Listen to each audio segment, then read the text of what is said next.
Cameroon, Bandung, Africa, Bandung, to the world, Bandung. C'est compliqué, les amis. Compliqué de chez compliqué. Ouais. Zelensky, quand vous voyez là, il est en train de partir, il marche partout, là, il parle souvent seul. Il soliloquise, les amis. That's what that guy is doing.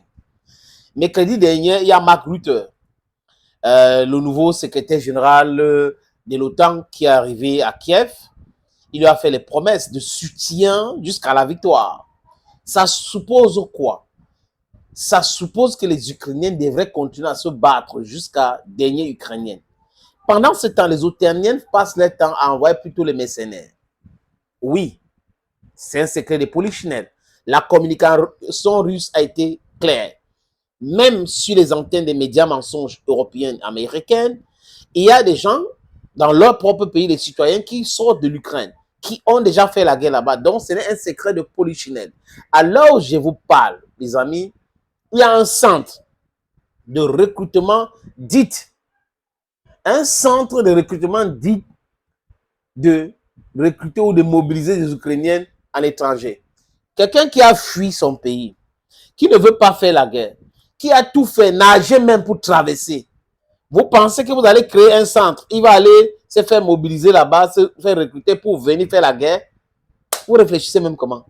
Quelqu'un qui a fui, il a fui. Il ne peut pas accepter. Sauf si on l'attrape manu militari pour pouvoir le forcer à être dans l'armée. Mais si c'est son propre gré ou c'est de son propre gré, it is going to be very, very difficult. They're not going to come.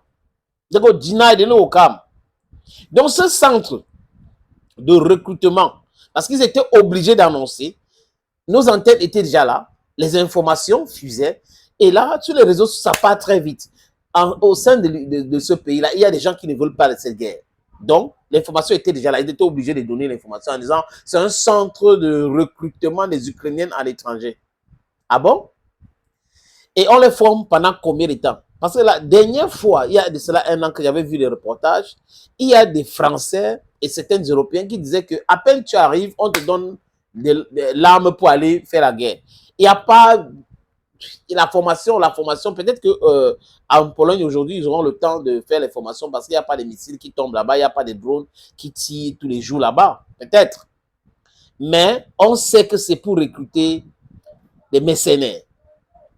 Malheureusement pour eux, les Africains sont totalement, extrêmement, vraiment, trouver les mots, les amis, contre cette guerre.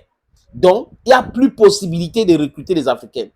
Il y a un hors-la-loi qui a été, je ne sais pas s'il est toujours ambassadeur de l'Ukraine au Sénégal, qui a essayé.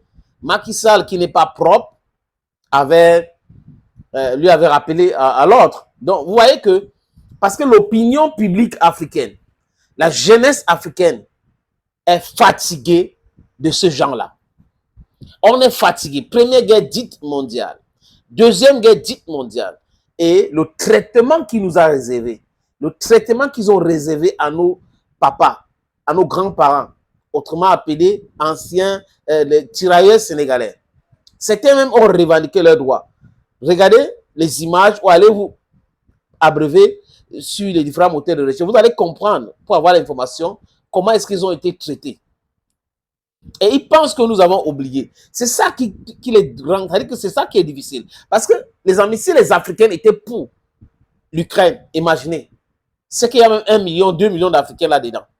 Mais comme c'est difficile, les jeunes Africains aujourd'hui sont contre. Ils sont en train de, oui, le Sud global, les analyses bancales, les généraux de carton sur les plateaux, les colonels, ils sont en train de... It's just very difficult for them. Extremely difficult. They can't do anything right now. Et le moral des soldats ukrainiens est au plus bas à l'heure où je vous parle, les amis. C'est au plus bas. Pourquoi? Parce que les attaques russes, je prends un exemple d'un chiffre donné par les services secrets estoniens. 167 attaques en direction de Pokrov chaque jour. Donc, chaque jour qui passe, les Russes attaquent 167 fois cette ville, qui est à 7 km à Vlodida, quelque chose comme ça. Je ne prononce pas bien ce nom-là. Donc, c'est compliqué. On les tape dessus et Le ravitaillement est compliqué. Ils n'ont pas suffisamment d'armes des armes pour pouvoir contre-attaquer. Ils essayent comme ils peuvent, mais ça ne donne pas. Ça ne donne pas. Donc, c'est tellement difficile pour eux. Donc, vous comprenez un peu ce que je veux dire, les amis. Les soldats ukrainiens, selon les informations que nous avons eues, ont mis la pression à travers le chef d'état-major à Volodymyr Zelensky. Quand il est allé à New York, il était obligé de parler sur ABC. Rappelez-vous de cet entretien qu'il a accordé à la presse américaine, surtout à la chaîne ABC, où il disait que il est temps d'aller vers la paix et que la paix est très proche et certaines personnes ne voient pas, mais c'est plus proche que jamais la paix. Il s'agit de quelle paix? Les armes à longue portée ou les missiles à longue portée, le sommet organisé en Allemagne pour aider l'Ukraine à gagner la guerre, la visite de Mark Rutte qui promet d'aider l'Ukraine jusqu'à ce que l'Ukraine remporte la guerre. Tout cela, les amis, c'est des messages confus, des messages inaudibles, des messages que les militaires ne comprennent pas. Parce que, les amis, on nous donne les chiffres. Je ne vais pas m'hasarder, mais c'est beaucoup de centaines, des dizaines de soldats blessés chaque jour, chaque semaine. Et quand on les blesse, quand ils sont blessés, ils ne peuvent plus. You understand what I'm talking about? They can't continue to fight. Et là, les autres qui sont là n'arrivent pas à sortir. On mobilise des gens éternellement, donc la mobilisation à vie. Alors que ça devait être un contrat. Tu as pour 3 mois, pour 2 mois, tu reviens, mais tu es là, tu n'arrives pas à sortir. Donc le moral, les amis, des soldats ukrainiens est tellement touché aujourd'hui. C'est pour cette raison que Zelensky souvent parle de la paix. Ce n'est pas lui qui fait, ce sont les militaires. Parfois, il continue à dire que la guerre, dans un discours belliqueux, après, il est conciliateur, il faut faire la paix parce que les militaires ukrainiens veulent la paix. À l'heure où je vous parle, ils veulent la paix. Ils ont bien compris le message. Ils savent qu'il n'y a rien à faire. C'est difficile. Ils ne peuvent pas battre la Russie. La guerre est difficile. Les promesses faites, c'est inatteignable. Les armes qu'on envoie, ce ne sont pas des armes miracles parce qu'on les avait vanté cela. On va vous envoyer les armes. Les Russes n'ont pas des armes comme ça, n'ont pas des armes ceci et cela. Mais c'est compliqué. C'est très, très compliqué. C'est tout autre chose. Les Russes ont commencé la guerre de façon légère. Et ils ont appris parce qu'ils ont fait des erreurs. Peut-être que les Russes pensent aujourd'hui que dès le début, ils devaient commencer brutalement et tout, et ça devait s'arrêter. Mais ils ont commencé pour mettre la pression pour les discussions. Mais aujourd'hui, malheureusement, les amis, ce sont les Occidentaux qui ont voulu une guerre d'attrition qui paie le prix. Bon, les élites occidentales, parce que ce n'est pas le peuple.